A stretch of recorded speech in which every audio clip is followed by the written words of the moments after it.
আসসালামু আলাইকুম। Education media হতে আমি বলছি সাবিনা।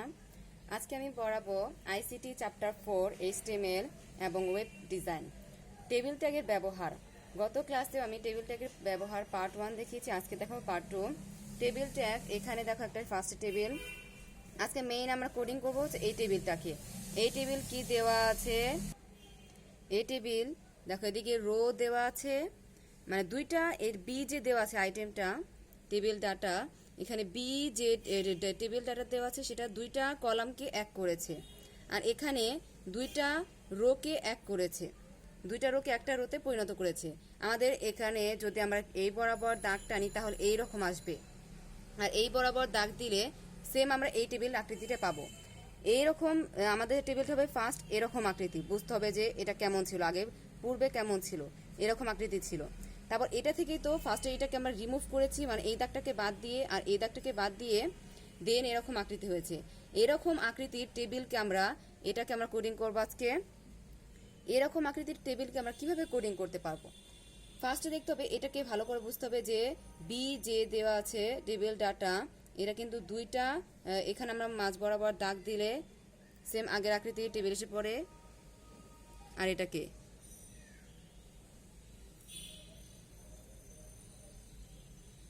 এখানে বি, এখানে যেহেতু দুইটা রো, দুইটা না সরি এখানে দুইটা কলাম, এই যে এই বরাবর একটা কলাম, এ বরাবর আর এটা বরাবর একটা কলাম, দুইটা কলামকে যেহেতু এক করেছে তাহলে এখানে হবে টেবিলের জন্য দুইটা কলামকে এক করলে রো স্প্যান।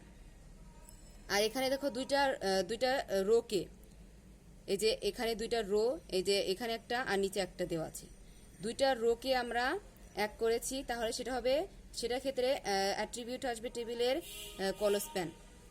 তাহলে নিচে এটা দেখো, রো বরাবর লম্বাটে হলে কলস্প্যান। দেখো রো বরাবর, এই যে রো, এটা কিন্তু রো, আমাদের এই শাড়িটা হচ্ছে রো, এই রো বরাবর যেহেতু বিটা লম্বাটে হয়েছে, এখানে রো বরাবর এটা যেহেতু লম্বাটে হয়েছে, মানে এতটুক তো বাদ, এটা পুরাটাই হচ্ছে লম্বাটে, তাহলে সেক্ষেত্রে এটার অ্যাট্রিবিউট আসবে কি, যে রো বরাবর লম্বাটে হলে কলস্প্যান, এর ক্ষেত্রে টেবিলটাকে অ্যাট্রিবিউট হবে কলস্প্যান। আবার যদি এখানে দেওয়া আছে কলাম বরাবর, যে কলাম বরাবর যদি লম্বাটে হয়, যে কলাম, এটা তো একটা পুরোটা একটা কলাম, এটা একটা কলাম, এটা একটা, তাই এখানে তিনটা কলাম দেওয়া আছে। তাই এই যে এটা যে দেওয়া আছে এখানে, এই কলাম বরাবর যেহেতু সিটা আরো নিচের দিকে এসেছে, সি এর আইটেমটা যেহেতু এই দুইটা কলামকে এক করেছে, এর জন্য এটা হবে রো স্প্যান। কলাম বরাবর যদি কলাম বরাবর লম্বাটে হলে রো স্প্যান, রো বরাবর লম্বাটে হলে কলস্প্যান। টেবিল ট্যাগের অ্যাট্রিবিউট দেখো, অ্যাট্রিবিউট হচ্ছে বর্ডার, কলস্প্যান, রো স্প্যান, এগুলো হচ্ছে টেবিল ট্যাগের অ্যাট্রিবিউট। এখন আমরা এই টেবিলকে এইচটিএমএল কোডিং করে দেখ।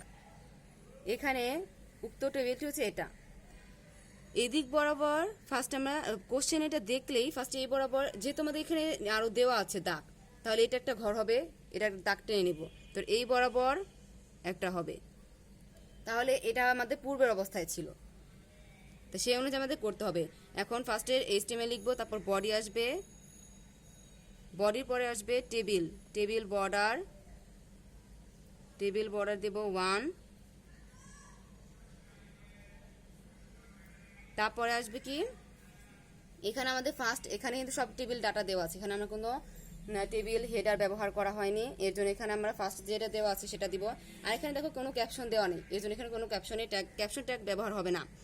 তাহলে এখানে আমাদের যেহেতু প্রথম রোটার ক্ষেত্রে করব, তাহলে প্রথম রোটার জন্য টেবিল রোয়ের জন্য ট্যাগ ব্যবহার করবো হচ্ছে টিআর ট্যাগ হবে, এটা লিখলাম। এখন এখানে টেবিল ডাটা দেওয়া আছে এ, তাই টেবিল ডাটার জন্য ট্যাগ লিখলাম টিডি, তারপর এ আইটেম যেটা দেওয়া আছে সেটা লিখলাম, তো টিডি ক্লোজ করব। যেহেতু আমাদের এই সেলটা লেখা শেষ, এখন এই সেলটা বাকি আছে, এখন আবার আমরা টিডি লিখলাম, টিডি লিখে এখানে কিন্তু এটা ক্লোজ করা যাবে না, টিডি লিখলাম। টিডি লেখার পর এখানে যেহেতু আমাদের দুইটা রোকে আমরা এক করেছি, দুইটা কলামকে এক করা হয়েছে, তাহলে রো বরাবর লম্বাটে যেহেতু, তাহলে এটা কি আসবে,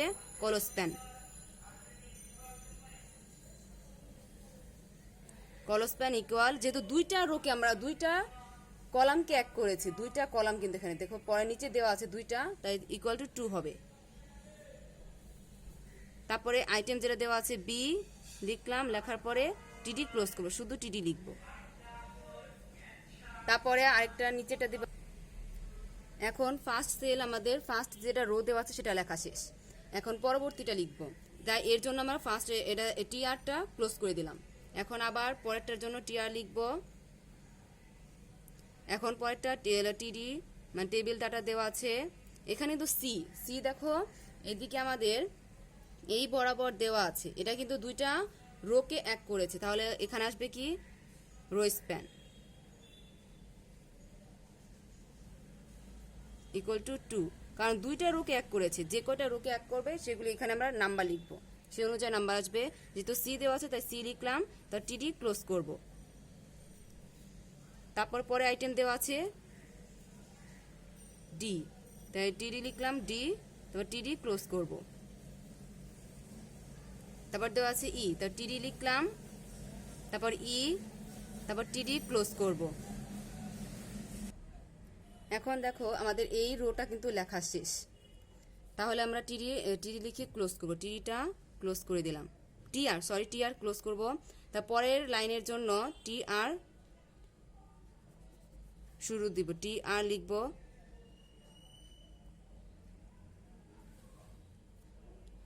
টিআর লিখলাম। এখন টেবিল ডাটা লেখার জন্য এখানে আমরা সি লিখব না, কারণ এখানে ফার্স্টের দিকেই ফার্স্টে আমরা এখানে কিন্তু লিখে দিয়েছি টিডি রো স্প্যান 2, তাহলে দুইটার মধ্যে কিন্তু সি আছে। তার পরবর্তী লাস্টের এই সেলের জন্য লাস্টের এই রো এর জন্য আর টিডি লিখতে হবে না সি এর ক্ষেত্রে।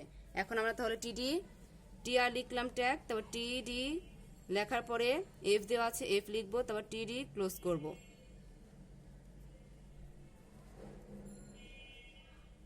তারপর লাস্টে জি দেওয়া আছে সেটা লিখে ক্লোজ করলাম। এভাবে করে টিআর ক্লোজ করব, তারপর টিআর, তারপর টেবিল ক্লোজ করব, তারপর বডি, তারপর হচ্ছে এইচটিএমএল। তাহলে আমাদের এটা হয়ে গেল। তোমরা আবার একটু খেয়াল করো, যেহেতু আমাদের এখানে দুইটা রোকে মানে দুইটা কলামকে এক করেছে, মানে রো বরাবর লম্বাটে হলে তাহলে সেক্ষেত্রে এটার অ্যাট্রিবিউট আসবে হচ্ছে কলস্প্যান। যেহেতু এটা রো বরাবর লম্বাটে তাহলে কলস্প্যান হবে। মানে দেখো ভালো করে, দুইটা নিচে আমাদের যেহেতু দুইটা রো দেওয়া আছে, যেটা দুইটা সেল দেওয়া আছে ডি আর ই, তার নিচে আবার দেওয়া আছে এফ জি, তাহলে এক্ষেত্রে আমরা এটাকে ফার্স্ট আমরা লম্বা বরাবর টেনে নিব।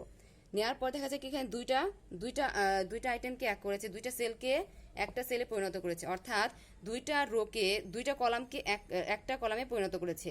এক্ষেত্রে তাহলে এই ক্ষেত্রে আমাদের টেবিলের অ্যাট্রিবিউট হবে কলস্প্যান, রো বরাবর লম্বাটে হলে কলস্প্যান। আবার এটার ক্ষেত্রে সেম, যেহেতু এখানে আমাদের রো বরাবর লম্বাটে হয়নি, কলাম বরাবর যেহেতু এখানে একটা কলাম, এটা একটা কলাম, এটা একটা তিনটা কলাম দেওয়া আছে, যেহেতু এখানে আমাদের কলাম বরাবর লম্বাটে হয়েছে তাহলে এখানে আসবে রো স্প্যান। দুইটা রোকে দেখো এখানে আমরা টানার পরে এখানে দেখো দাগ দিলাম, দাগ দেওয়ার পর কি এখানে দুইটা সেল আসে, তাহলে এই বরাবর একটা এই বরাবর একটা, তা দুইটা রোকে একটা রোয়ে পরিণত করেছে, তাহলে এটা আসবে অ্যাট্রিবিউট রো স্প্যান। আশা করি তোমরা এটা বুঝতে পেরেছো। এরকম আমি আরেকটা দেখাবো, এটা দেখো এমপ্লয় ইনফরমেশন একটা টেবিল দেওয়া আছে, আইডি, এমপ্লয় নেম, স্যালারি। এখানে 3 জনের আইডি নাম্বার এবং নেম দেওয়া আছে, আর 3 জনের স্যালারি সেম। তো এটার ক্ষেত্রে আমাদের এইচটিএমএল কেমন হবে? যেহেতু এটা স্যালারিটা দেখো এটার ক্ষেত্রে কি হয়েছে, রো বরাবর বেড়েছে, না সরি, 3টা রোকে একটা রোয়ে পরিণত করেছে, অর্থাৎ এটা কলাম বরাবর লম্বাটে হয়েছে, তাহলে এটার ক্ষেত্রে অ্যাট্রিবিউট আসবে রো স্প্যান। যেহেতু 3টা রোকে এক করেছে তাহলে রো স্প্যান 3 হবে। তাহলে আসো আমরা দেখা যাক এটার এইচটিএমএল কেমন হবে। এইচটিএমএল করলে ফার্স্টে এইচটিএমএল লিখলাম,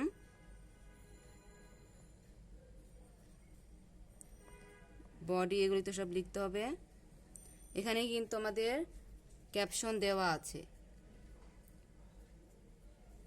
টেবিল বর্ডার লিখব, টেবিল বর্ডার হবে 1 দিলাম। এখানে যেহেতু আমাদের ক্যাপশন দেওয়া আছে তাই ক্যাপশন ট্যাগ ব্যবহার করতে হবে। তাই ক্যাপশন ট্যাগ হবে আমাদের ক্যাপশন তো ক্যাপশন ট্যাগ ব্যবহার করার পরে এমপ্লয় ইনফরমেশন লিখব।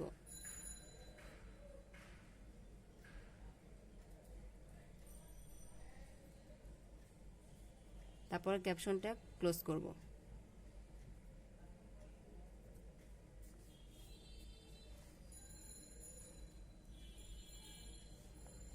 দেন এখানে আমাদের এটা দেওয়া আছে, তাহলে টিআর শুরু করব। টেবিল রো দিয়ে শুরু করতে হয় সব সময়।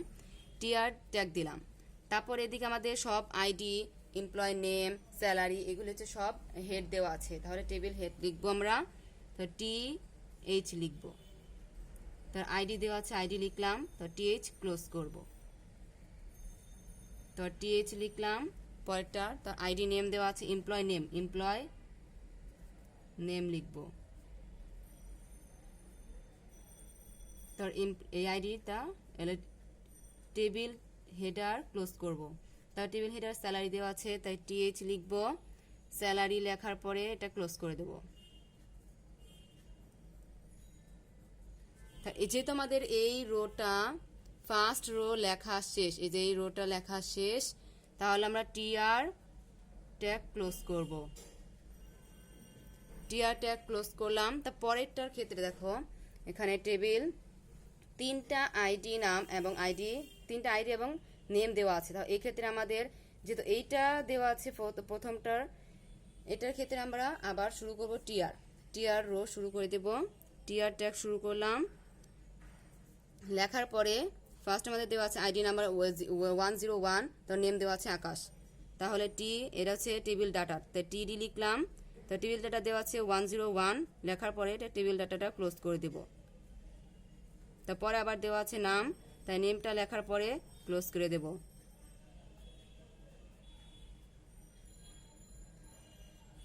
এখন এটার ক্ষেত্রে দেখো এখানে 3 জনের স্যালারি 30,000 টাকা সেটা দেওয়া আছে। তাহলে সেম যেহেতু, তাহলে এই ক্ষেত্রে আমরা কি লিখব?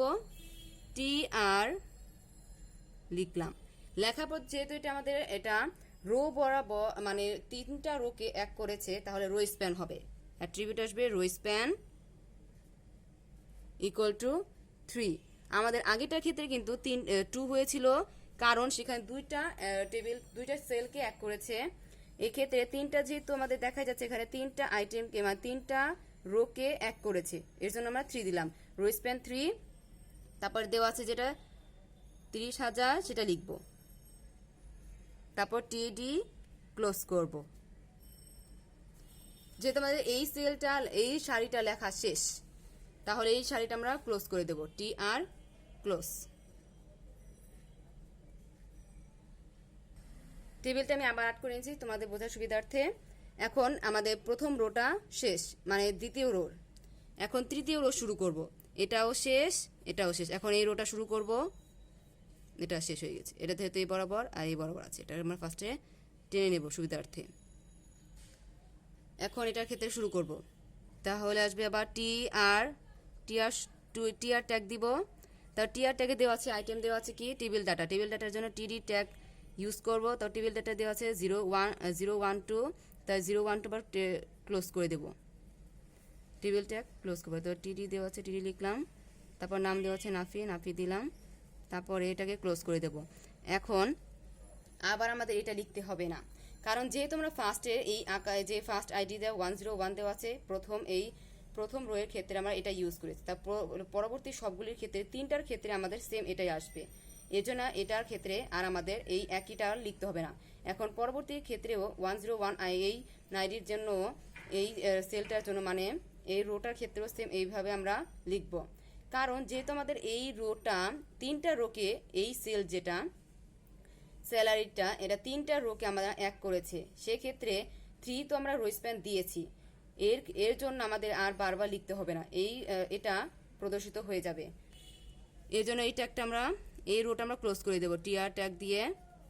তা পরবর্তী এটা লাস্টেটা লেখার জন্য যে এটা আমাদের শেষ, তো এটা আছে, এটা জন্য আবার TR ট্যাগ ইউজ করব। TR ট্যাগ লেখার পর তো আইটেম দেওয়া টেবিল ডাটা দেওয়া আছে, টেবিল ডাটা দিলাম 103। তারপর টেবিল ডাটা ক্লোজ করব। তো টেবিল ডাটা দেওয়া আছে সাজেদ টেবিলটা ক্লোজ করলাম। তো এই রোটা শেষ দেখে আমরা টিআর ক্লোজ করে দেব। যেহেতু আমাদের টেবিল লেখা শেষ তাই টেবিল ক্লোজ করলাম। তারপর বডি ক্লোজ, তারপর HTML ক্লোজ।